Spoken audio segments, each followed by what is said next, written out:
Ladies and gentlemen, boys and girls, I'm the King, and welcome back to the channel. Guys, we just got ourselves the developer QnA, and in this we had a lot of useful information that I would love to share with you guys. So, without further ado, let's jump on into this. For those of you guys that are asking about codes, by the way, codes will be on Twitch. There will be no more codes on YouTube today, or maybe we can add one right here. And yeah, so all those codes will be on Twitch. Come out to Twitch if you want some codes. The last video has all the information about that.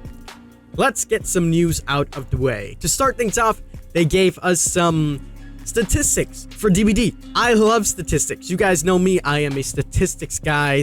And here you go. This is the kill rate and pick rates of every single killer in Dead by Daylight. In the bottom is the pick rate. How often does this killer get picked? As you can see, leading the list, it looks like Pyramid Head is the most played at 9%, followed by the Doctor at 7%. And then if we compare that to the kill rate, which is at the top, one survivor is essentially equal to 25% of the kill rate. So everybody is pretty much killing at least 2 survivors. And what might come to a shock to you guys is the nurse. The nurse is at 40% with the lowest pick rate as well. Now, they were emphasizing that this doesn't necessarily mean that a specific killer is weak or anything like that, because as we know, the nurse is really strong, but this may imply that this killer has a high skill cap, and as we know, the nurse has the highest skill cap in the game. However, that is also persuaded in the 40% kill rate, which is significantly less than the Plague, who's at 50%. Speaking of, the Plague doesn't get chosen that often. In fact, she is the least chosen out of the entire group, even underneath the Clown, and she has the lowest kill rate. For someone like the Blight, they also mentioned him, and they said that the Blight is a little bit different because since the Blight just came out, it's only been 6 weeks, people still need to understand how to play as and against the Blight. If you take a look at when I play the Blight, we consistently get 4Ks with the Blight, and I say how easy it is, but that's because I've mastered the skill cap of playing the Blight. So, Freddy is still at the top. He is still number 1 with 66% kill rate. Insane! And if you're wondering about the statistic on the right, that essentially is the stat that is how much do all the killers in total kill compared to survivors surviving. So on average, they're true to what they want with 2 kills per game and 2 survives per game. So we also have the red ranks.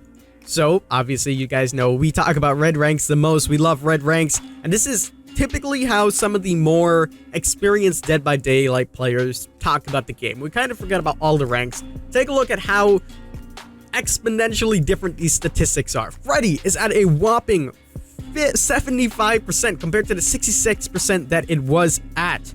The least played killer is still the Demogorgon, and the nurse goes from a 5% to a 6% with a 57% kill rate.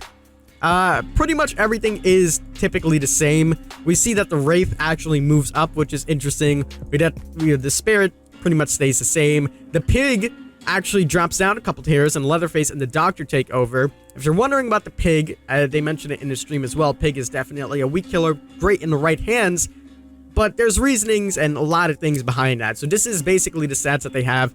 I love stats, as you guys know. You can use this for whatever you want. They said that if you're basing this on arguments or anything like that, a lot of things can be invalid just because there's so many other factors that, you know, change this. This doesn't necessarily mean that the nurse is weak or the Pig is strong. It's just stats. So, with that being said, we do have some more information. For Matthew Cote's birthday, we are getting a Bloodhunt. Well, that's the way he put it, at least. We are not actually going to be getting a Bloodhunt for his birthday, but we are going to be getting a Bloodhunt on October 29th to November the 2nd, and this is awesome. It's going to be for the Halloween event, essentially. So we'll be getting some more awesome stuff in the game. You'll be able to get yourself some bonus blood points at this time. Now, let's talk about the notes that I have taken down. What are some of the juicy things that they've been talking about besides this information? So we will start off.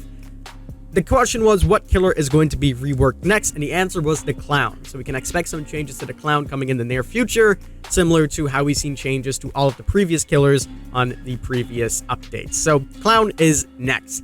They also spoke about Keys and Moris and when they are going to be getting reworked. They said that they're 2 separate things that are going to be pushed out at different times, but This is something on the list that they're working towards. All of the changes that they're testing with now is not final, and they don't want to get our hopes up, so they're not giving any words on that. And as for Moris, they said that Moris are so fundamentally incorporated into Dead by Daylight that it's not as easy as just changing the Moris. They need to be very careful with doing something like that, which to an extent I agree with. This is something that we spoke about, saying that Moris are in the game and, you know, it's a big selling point for DBD. You can't really just get rid of it altogether. They talked about luck next, and basically we're saying that luck is something that is going to be reworked as well towards the future. There's a lot of input-output values when it comes to luck based on RNG, and DBD has more input value in that, but now they are starting to stray away from luck mechanics, such as more luck getting out of a trap. Luck doesn't affect your chest, and it's something that they want to rework to actually fit in the game, but it's way, way down on the priority list because there's more important things to fix, like keys and Moris. So hopefully we'll see some luck changes coming on in soon. They talked about character model reworks, and they said that we could be seeing some character model reworks in early 2021. And Matthew Cote also did say that he is excited to see some of the animation reworks. Does that mean we'll get some animation reworks for Moris or anything like that? We'll have to wait until early 2021 in order to see that, possibly in the next mid-chapter patch. They then went ahead and said that Freddy is now on all platforms. So Freddy mains rejoice. You can now play him on Switch. You can now play him on Stadia and everything else like that. Windows Store as well, I believe. So that is pretty awesome. And speaking of Switch, for you Switch players out there, cross progression is going to be coming pretty soon. So if you were on PC or if you are on Switch and you want to come over to PC or console, not console, you know, PC or Windows Store, I believe, you can now do that. Updates on PS4 and Xbox getting this. No ETA. They don't want to get our hopes up. It's nothing confirmed yet, so we'll have to wait and see.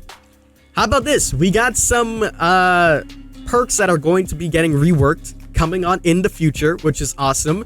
Let's talk about those perks. It is Fixated, Nancy's perk, Dead Hard, Lucky Break, Blood Echo, Iron Maiden, and a few more. Those are just some of the names that I wrote down as quickly as possible. Dead Hard, they spoke a little bit more about it. They said that Dead Hard was made when killers had the server on their side, essentially. So we have to wait and see what that change is going to be. It doesn't necessarily mean that Dead Hard is going to be dead or anything like that. No pun intended. But we're just going to be getting some changes on Dead Hard coming on into the future.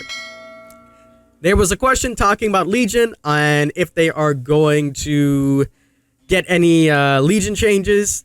Sadly, no Legion changes coming on into the future.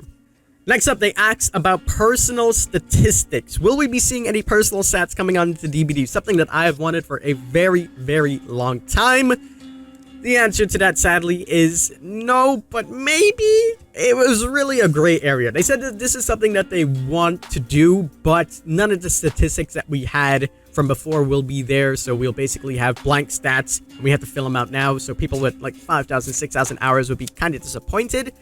So we'll have to wait and see if we get any updates on statistics. They also talked about killers being dependent on specific add-ons and if they're going to tweak anything, and they said that they do look into this, but according to stats, there's not too much evidence of that. They did give the example of like a trapper running a trapper bag and then possibly getting the trapper bag to be based, so whenever they look into trapper, that's something that we can expect. They spoke about the deep wounds timer, and they said that they are going to be making adjustments to that to be better, specifically with like snapping out with the doctor and then deep wounds timer killing you. So those are things that they are going to be looking into in the future. Then they spoke about Myers. Are we going to see any changes to Myers? And they said no. The most that we'll probably see is Myers getting some add-on changes, which I heavily agree with, considering that Myers only realistically in my eyes has 2 good add-ons, and besides that, not good at all. Next on the list, we have the keys and Mori changes. Obviously, we spoke about that earlier. They said they're still working on things. No ETA on that. They spoke about object of obsession changes. They said that no, there will be no object changes. It's just like a effect that you have in your head that you're like, oh my god, this perk is game breaking. But they said that it's not used as much, and when it is used, you just have the effect of facing a really good player. So that's the answer that they gave us. They also said it's on the list and could come soon, and that is starting a private game by yourself. Obviously, for content creators to get cinematics or just looking around by yourself for maybe the golden toolbox or anything like that would be awesome. So we could see that coming on in. And finally, the cherry on top. They said that in new graphical updates and coming on in new patches, we might get some more advanced graphical options that are going to be coming on out, so we can expect that towards the future. Really awesome. I hope that we can see that, and it'll be really great. But ladies and gentlemen, that is going to wrap it up for the developer Q&A summary. A lot of information in there this time. Last time we didn't get as much, so we got some cool answers to some really awesome questions. So that is awesome. With that being said, I'm the king. I tip my crown to you guys. We're gonna go stream now and endure the mayhem that is the giving out codes for everybody. So we'll see you guys there. Take care, everyone. We'll see you in the fall.